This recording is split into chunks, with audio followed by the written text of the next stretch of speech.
Hey, welcome to Socialism for All. I just uploaded to the channel a 2010 documentary called Psywar made by Metanoia Films. I don't often upload mirrors, it's usually original content, but I really like this documentary, always have, and I'm doing a few videos this week that I felt that it kind of related to. So here are just a few introductory notes from me about that video, what I think are some of its strengths and weaknesses.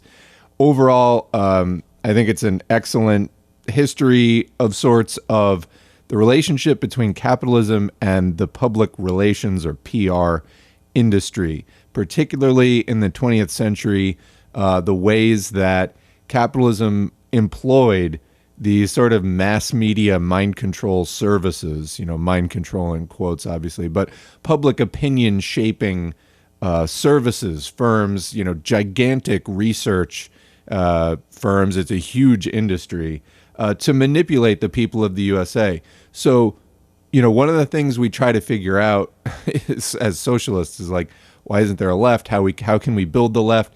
How do we stop working people from getting co-opted by the Republican or Democratic parties, which all just feed the same neoliberal imperial consensus? And what we see here is we have a population which 68% of the workforce doesn't have a college degree, maybe hasn't received advanced training in critical thinking, demanding evidence, skepticism, that kind of a thing. That's not to say that you need a college degree necessarily to do it, but we are dealing largely with a population that isn't very well educated and that possibly, if better educated, could act more in its own self-interest. You have that population going up against, a $100 billion a year industry, which all they do is conduct research on how to deploy campaigns to manipulate and fool them. So it's a terribly mismatched battle. I think that this documentary shows, exposes some of the history and the people behind the scenes of that. So a few other notes. Chomsky, there's too much Noam Chomsky in this. I'm not a fan of Chomsky. Even before I had sort of more objections to anarcho-syndicalism, I didn't like Noam Chomsky. I think he has this way of being dismissive towards anything he personally doesn't like in a way that is not fair or even-handed at all. And he does it here. He has some okay segments, but when he discusses the first Red Scare around World War I in the late 19-teens, he calls them, quote, far worse than anything we're encountering today in a way that I think is enormously dismissive in a very unfair and non-even-handed way, heavy-handed, I guess you could call it. I think that the system is just as bad now. It just works differently. We have, for example, the war on drugs.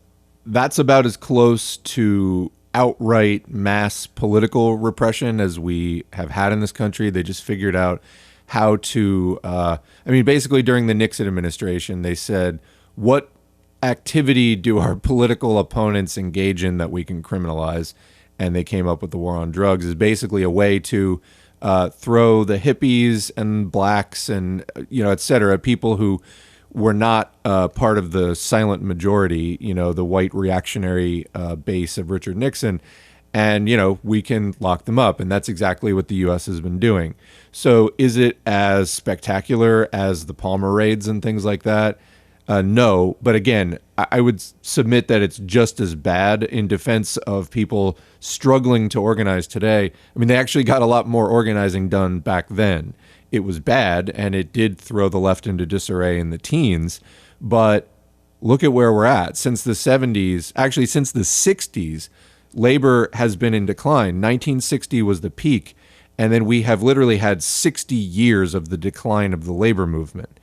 I don't think that's a coincidence. So being that sort of heavy-handed in a dismissal of, the first Red Scare was worse than anything else, I think maybe you think I'm belaboring this point, but it stood out to me in the video.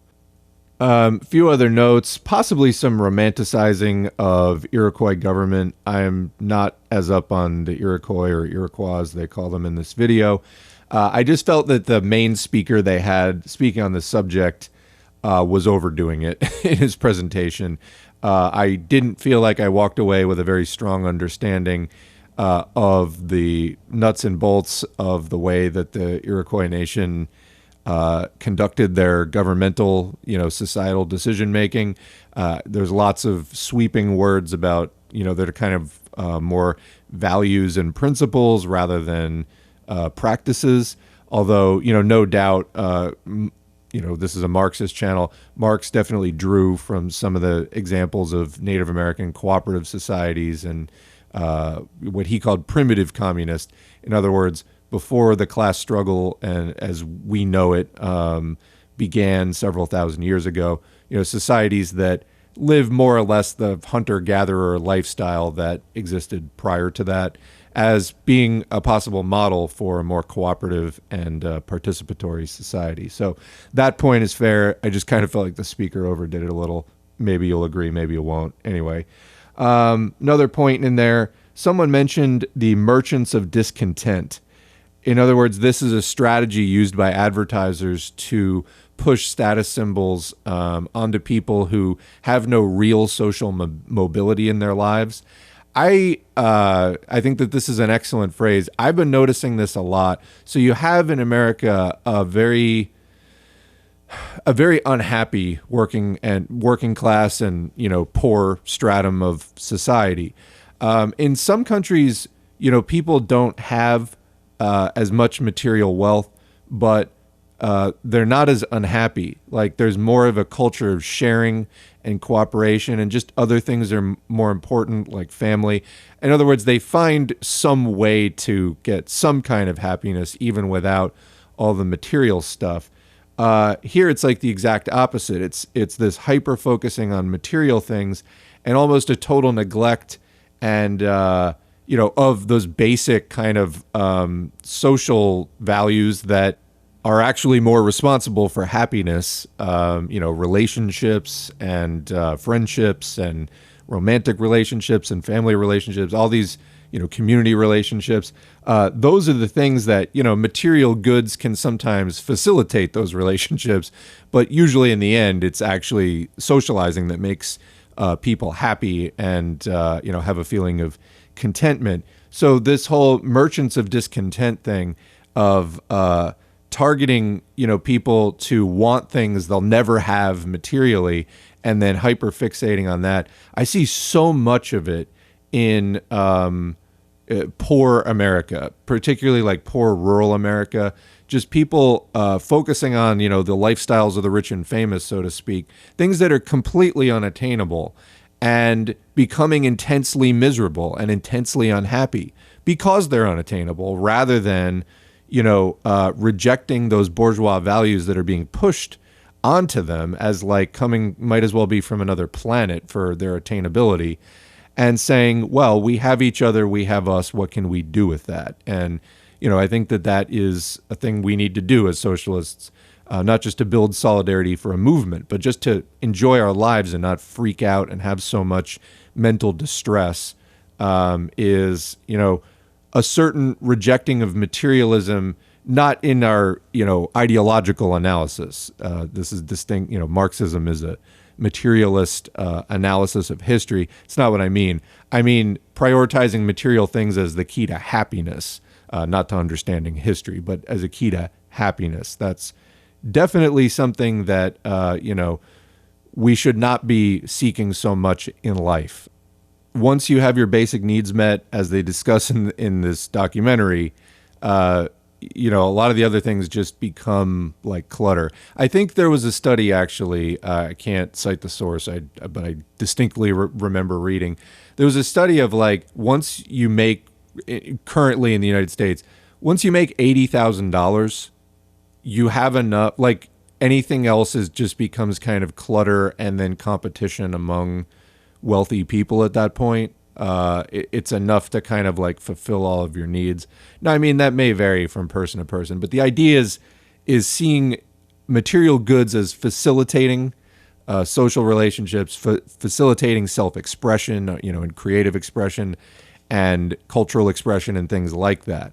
But beyond that, we're kind of here to enjoy other people, not just merely to worship stuff. So anyway, I definitely like the merchants of discontent point for that reason. I think it's just driving misery. Couple of points about Obama, who had just come to power in this, at the time of this documentary 10 years ago or 11 years ago. Obama had the 1% money. He had Goldman Sachs, and clip after clip of him, he's really just spouting neoliberal propaganda and lies. I think, already the tide has turned largely on Obama. The right didn't like him for their reasons. But I think already, a lot of people who supported Obama, who consider themselves progressive or left, I personally didn't. I felt like McCain or Obama, it didn't really matter personally. But a lot of people did go in for Obama. I think looking back on his speeches, though, they're going to be remembered as Eisenhower era, practically like platitudes about American exceptionalism and the American dream. I think these will be looked back on as utter cringe, transparent lies. But that's how desperate people were, particularly after the Bush years. I cannot oversell the importance of the nightmare that was the Bush-Cheney years from 2001 to 2009. People were so desperate for some sense of the America they knew. They went for Obama, but I think we have entered a time of rapid change because, again, this documentary, it's not that old. It's a decade old. Just the discourse and dialogue, like Occupy was, that was not even 10 years ago. That was the fall of 2011. So it was about 9.5 years ago right now that those seeds were just beginning to sprout. And I think we've come a tremendously long way since Occupy. Some of these lessons, there's this collective amnesia where, every 5 years, it seems like the culture just completely purges any memory of what happened previously. That's a terrible tragedy. But, for those of us who can remember and who encourage others to remember, I think we've come a tremendous way since Occupy, since putting those issues on the map. Bernie Sanders obviously tried to kind of co-opt them. I do think he also amplified and organized the Occupy issues in a somewhat helpful way. Of course, the help that he did was at least evened out by the fact that he funneled it into the Democratic Party, who is opposed to reform, who is never going to act on these things. So that actually leads me to my next point. I mentioned how Obama had Goldman Sachs backing and stuff. Bernie Sanders didn't, at least not personally. What's his excuse? I was just talking with somebody the other day about, was Bernie Sanders always just sheepdogging people, or what happened? And, obviously we can't know for sure. But let's look at it this way. It's 2016. You run a very competitive race against Hillary Clinton, even though the tables are completely stacked against you. You can fill stadiums anywhere you go and get a crowd of 10,000, 15,000 people to show up eagerly to hear you speak. What do you do with that energy? I'm asking you in the audience, what do you do? Do you keep it independent and you build an organization and you build a party that reflects your values? Because, as it is, your stated thing is that you're running a sort of insurgency, or, you're trying to take over and transform the Democratic Party. Why don't you just build a separate organization? And, he chose not to, and he was working very closely with the Clintons. He wasn't taking the money personally. So it's like, what's his excuse exactly? Obama is a creation of Wall Street. It's just from start to finish, it's their money. It's their, that was the impetus for the Obama thing. Bernie Sanders, it was people powered. He didn't take the corporate money. What is his excuse exactly? And then he does the exact same thing again in 2019 and 2020 and folds for his good friend Joe. Is this just ideological capture of one person? I just did a video on AOC the other day. It seems like she got assimilated within just 2 years, If Bernie Sanders believed even half the things he said, he would have founded not just that Our Revolution nonprofit, but an actual political party, or join the Green Party or whatever. But Anyway, what's his excuse? He wasn't taking the money. I guess he had an even lower price, whatever it was. Sad to see. And of course, now we have to wait for another moment where the left can coalesce around a very popular figure who can, fill stadiums, etc. Bernie was just not that guy for whatever reason. So one final note on the ending. There's three main points here. One is, reasons for hope. These documentaries often put like, what do we do now? Or, the light at the end of the tunnel kind of thing. I wish they wouldn't bother because there really are a lot of problems. And I don't know. I feel like it's almost more helpful to just sort of prod people with the negative because really we're literally fighting for our lives at this point. But anyway, 3 points. One, there is some hope in how hard capitalism has to sell itself. In other words, it requires, a multi-$100 billion a year effort to sustain capitalism. It has to constantly retell these stories and make its case again to the American public daily, hourly even. It has to keep making the case for why capitalism over and over and over and over again because it's so unnatural and people wouldn't accept it otherwise. Now, the downside to that is they have the money to do that. But, to the extent that we can get people to think differently, can unravel that, we can make some impact. However, one of the videos that is coming up for this channel is I'm going to be talking about MAGA and what to expect from them. Because what you now have is, you have blue MAGA too under the Democrats. It's a little bit of a different kettle of fish. I think what you have under, MAGA classic, red hat MAGA, is a hardcore of fanatic people who just literally don't care about the truth at all.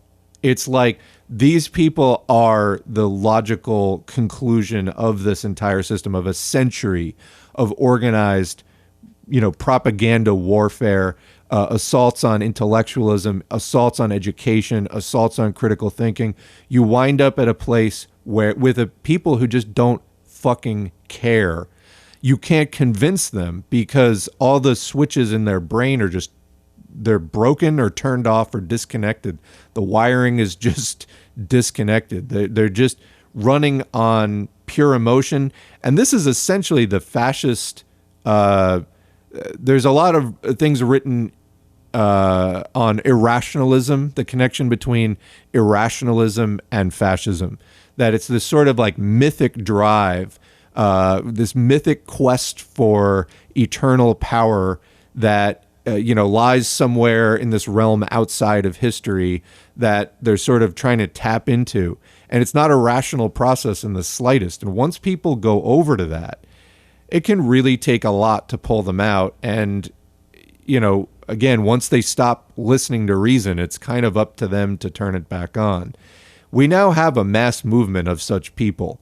And, I speculated in my last video, it might take an actual world war to pull America out of the downward spiral that it's in.